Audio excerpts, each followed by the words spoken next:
Hi, hello po. Ito po si Chasa Poco. At dahil Mother's Day po ngayon, nais ko po matiin lahat po ng mga nanay ng Happy Mother's Day dahil sila po yung unang tumanggap sa amin, nagmahal at umunawa sa kalagayan namin mga bakla.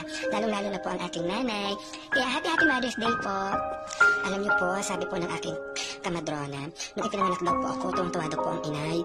Pero ang tatay ko daw po parang hindi. Dahil tinanong daw po ng tatay ang kamadrona. Sabi ng tatay, patay ka o buhay?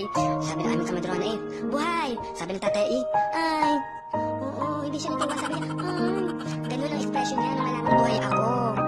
Kaya sabi ng inay, asawa ko, huwag ka naman ganyan. Kahit hindi ang mukha niyan, hindi kayamanan natin. Sabi ng tatay, ay siya, kung hindi kayamanan natin, ay ibaon na natin. Kayo, ibabaon ako. Salamat po talaga sa aking ina na, at sa ating mga ina na kahit mahirap po ang buhay, ginawa po nila ang lahat para mabuhay po tayo. Pero ninyo, sa po kami magkakapatid. Kaya, yung tsupon ko, pinaglumaan na ng mga nakatatanda kong kapatid. Alam nyo, sobrang laki na ng butas ng tsupon. Dahil pinaglumaan na ng mga kapatid ko Kaya pag dumedede ako, talaga parang nalulugan na ako. Sobrang laki na ng butas, dahil pinaglumaan na Hindi katulad ng sa pangalan kong kapatid, unang butas pa lang sa tsupon. Yung pangalawang kapatid, dalawang butas. Yung pangatlo, tatlong butas. Ay, nung pangako na, ang laki na ng butas. Ang mga nanay natin, pustahan tayo. Alam na ang mga birthday natin. Samantala ang tatay, di alam ang birthday ko. Basta alam niya lamang daw itagmais noon. Sad. Ang inay noon. Alagang-alaga daw ako. Pasang-pasang ako lagi ako nilalaro. Samantala ang tatay noon. Pag nilalaro ako, tinatakloban ako ng unan sa mukha. Sabi, bulaga. Ganyan, bulaga. Tinatakloban ako sa mukha. Pero parang iba.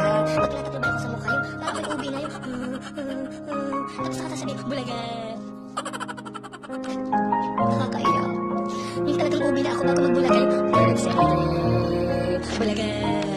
Tapos ang wala mang tagapagtanggol ko kapag may nangaaway sa akin. Tulad ng mga ibata, ako yung iyak.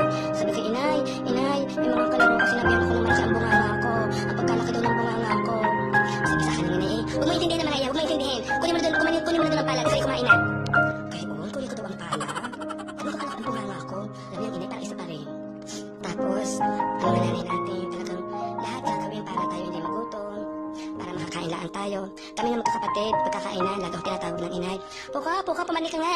Tikman mo nga ari kong panis. Yun, kapag ka hindi panis, ay siya tumagin mga kapatid mo doon at kumain na. Gayong, tagatikim ako kung panis o hindi. Salamat po talaga sa mga nanay namin dahil sila po ay proud na proud sa amin sa mga nangyayari sa aming buhay. Samantala, ang tatay ko, never akong ipinagmalaki.